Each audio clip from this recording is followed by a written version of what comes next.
नमस्कार, मायाज क्लाउड किचनमध्ये आज आपण मस्त अशी कोकणी पद्धतीची फिश थाळी कशी बनवायची हे पाहणार आहोत। व्हिडिओ शेवटपर्यंत पहा, आवडल्यास लाईक करा, शेअर करा, सबस्क्राईब करायला विसरू नका। चला तर मग सुरू करूया। आज खूप दिवसांनी फिश आणले होते, म्हणून आज म्हटलं कोकणी पद्धतीने फिश थाळीचा बेत करूया। त्यासाठी इथं मी टुना फिश घेतलेला आहे 1 किलो, प्रॉन्स घेतलेले आहेत 250 ग्रॅम। इथं फिश मी अखंडच घेतलेला। आता ह्याचा डोक्याचा जो भाग आहे तो आपण सार बनवण्यासाठी वापरणार आहे आणि मधले जे पीस आहेत ते आपण फ्राय करणार आहोत। आता इथं मी फिश आणि प्रॉन्स स्वच्छ 2 ते 3 वेळा धुवून घेतलेले आहेत। त्यानंतर त्याला कोकम, आगळ, मीठ, हळद, मिरची पावडर लावून त्याला अर्ध्या तासासाठी छान असं मुरवत ठेवणार आहे।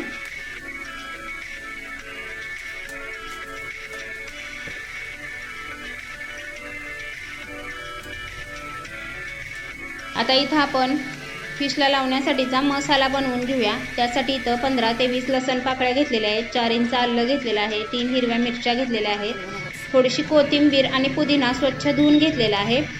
आता हे सर्व एका मिक्सरच्या भांड्यामध्ये घालून त्याची मिक्सरला छान बारीक पेस्ट वाटून घेणार आहे। या पद्धतीने बघा।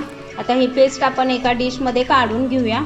आता त्याच डिशमध्ये मी 1.5 चमचा काश्मीरी मिरची पावडर घेतलेली आहे, 1.5 चमचा कोल्हापुरी घरगुती तिखट घेतलेला आहे आणि 1 चमचा मीठ घेतलेला आहे। आता हे सर्व आपण व्यवस्थित असं मिक्स करून घेऊया। आता हा मसाला आपण फिशला व्यवस्थित असा लावून घेऊया दोन्ही बाजूनी आणि याला अर्ध्या तासासाठी मुरायला ठेवून देऊया, जेणेकरून या मसाल्यांची चव फिशमध्ये व्यवस्थित अशी उतरली जाईल आणि फिश आपल्या चवीला एकदम छान लागेल। आता आपण फिश करीला लागणारा मसाला बनवून घेऊया। त्यासाठी मी गॅसवरती एक पॅन ठेवून त्यामध्ये 6 ते 7 चिरफळं घालून घेतलेले आहेत, 1 चमचा धने घातलेले आहेत आणि ते सर्व व्यवस्थित आता भाजून घेणार आहे। इथे 3 ते 4 सुक्या लाल मिरच्या मी गरम पाण्यामध्ये भिजवून घेतलेल्या आहेत। 1 वाटी ओलं खोबरं खिसून घेतलेलं आहे, 2 इंच आलं घेतलेलं आहे, 8 ते 10 लसण पाकळ्या घेतलेल्या आहेत। आता हे सर्व आपण मिक्सरला छान बारीक वाटून घेणार आहे, याची पेस्ट करून घेणार आहे। 1 लहान कांदा उभा चिरून घेतलेला आहे। आता इथे आपला मसाला वाटून झालेला आहे। आता आपण फिश करी फोडणी घालून घेऊया। त्यासाठी गॅसवरती मी एक पातेले ठेवून त्यामध्ये तेल घालून घेतलेले आहे। आता इथे सर्वात आधी मी मोठ्या ठेचून घेतलेला लसूण घालणार आहे 4 कुड्या। आपला लसूण छान तेलामध्ये भाजला की त्यामध्ये मी बारीक चिरून घेतलेला कांदा आणि 2 मिरचीचे मोठे तुकडे घालून तेही छान तेलामध्ये भाजून घेणार आहे। आता इथं आपलं लसूण, कांदा आणि मिरची व्यवस्थित असं भाजून झालेले आहे। आता त्यामध्ये आपण वाटून घेतलेलं वाटण घालून घेऊया। आता या वाटणाला छान तेल सुटेपर्यंत आपण मस्त असं भाजून घेणार आहे। वाटण भाजत असताना आपला गॅस एकदम बारीकच ठेवायचा, वाटण खाली पातेल्याला लागू शकते। आता इथं तुम्ही बघू शकताय आपलं वाटण मस्त असं भाजलं गेलेलं आहे, त्याला छान असं तेल सुटले। आपलं वाटण व्यवस्थित असं भाजण्यासाठी 7 ते 8 मिनिटं पुरेशी आहेत। आता यामध्ये मी वाटण वाटून झाल्यानंतर मिक्सरच्या भांड्यामध्ये थोडेसे पाणी घालून घेतले होते, ते पाणी मी यामध्ये घालून घेणार आहे। आता इथे वरून आपण पाण्याचा वापर करणार या सारमध्ये घालण्यासाठी, तेव्हा थंड पाणी न वापरता गरम पाण्याचा वापर करायचा। इथे मी थोडे गरम पाणी करून यामध्ये घालून घेतलेले आहे। आता या करीला छान अशी उकळी काढून घ्यायची।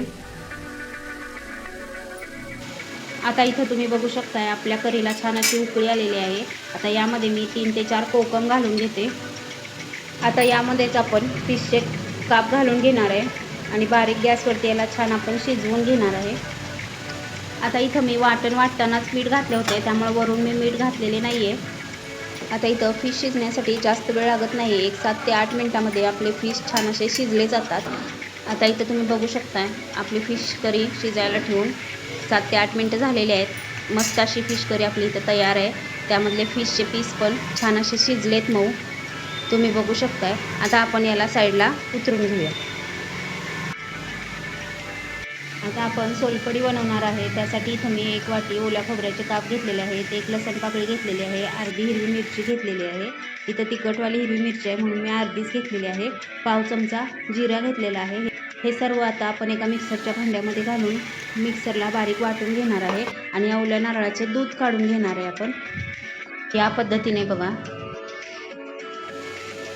आता इथं आपले सर्व नारळाचे दूध काढून झालेले आहे, तुम्ही बघू शकताय। आता यामध्ये जर आपल्याला वरून थोडे पाणी ॲड करावे लागले तर ते थंड पाणी घालावे। इथं मी फ्रीजमधील थंड पाण्याचा वापर केलेला आहे। 1 वाटी थंड पाणी घालून घेतलेले आहे। आता यामध्ये चवीप्रमाणे मीठ, 1 पळी कोकम आगळ घालून घेतलेला आहे आणि पाव चमचा साखर घालून याला व्यवस्थित असं मिक्स करून घेतलंय. याला आपण फ्रीजमध्ये थंड करण्यासाठी ठेवून घेऊया. सोलकढी ही थंडच छान लागते. आता आपण प्रॉन्स फ्राय करायला घेऊया. त्यासाठी इथं मी प्रॉन्स स्वच्छ धुवून घेतलेले आहेत. आता याला आपण कोकम आगळ मीठ लावून घेऊया. तसेच आलं लसूण मिरचीचे जे वाटण बनवले आपण मसाला तोही याला लावून घेऊया आणि 10 मिनिटासाठी साईडला ठेवून देऊया. आता इथं मी प्रॉन्सच्या वरील कोटिंगसाठी पाववाटी रवा घेतलेला आहे बारीक, 1 चमचा मिरची पावडर आणि थोडे मीठ घेऊन मिक्स केलेले आहे. आता सर्व प्रॉन्स कोट करून घेतलेत रव्यामध्ये. आता गॅसवरती एक पॅन ठेवून त्यामध्ये तेल घालून घेतलेले आहे. तेल छान गरम झाले की त्यामध्ये प्रॉन्स घालून घेतलेले आहेत. आता आपल्याला प्रॉन्स दोन्ही बाजूनी मस्त असे कुरकुरीत होईपर्यंत फ्राय करून घ्यायचे. प्रॉन्स फ्राय करत असताना गॅस बारीकच ठेवायचा. प्रॉन्स फ्राय होण्यासाठी 1 मिनिट पुरेसा आहे. आता आपले प्रॉन्स एक साईडने छान असे फ्राय झालेले आहेत. आता आपण दुसऱ्या साईडने त्यांना छान असं पलटून फ्राय करून घेऊया. आता इथे तुम्ही बघू शकता आपले प्रॉन्स मस्त असे कुरकुरीत फ्राय झालेत. आता आपण एका डिशमध्ये त्याला काढून घेऊया. आता आपण फिशला मसाला लावलेला त्याला अर्धा तास झालेला आहे. आता आपण फिश फ्राय करून घेऊया. फिशच्या वरच्या कोटिंगसाठी मगाशी जसं मी सांगितले अगदी त्याच पद्धतीने मी 1 वाटी बारीक रवा आणि 1 चमचा तिखट चवीप्रमाणे मीठ घेऊन सर्व मिक्स केलेले आहे.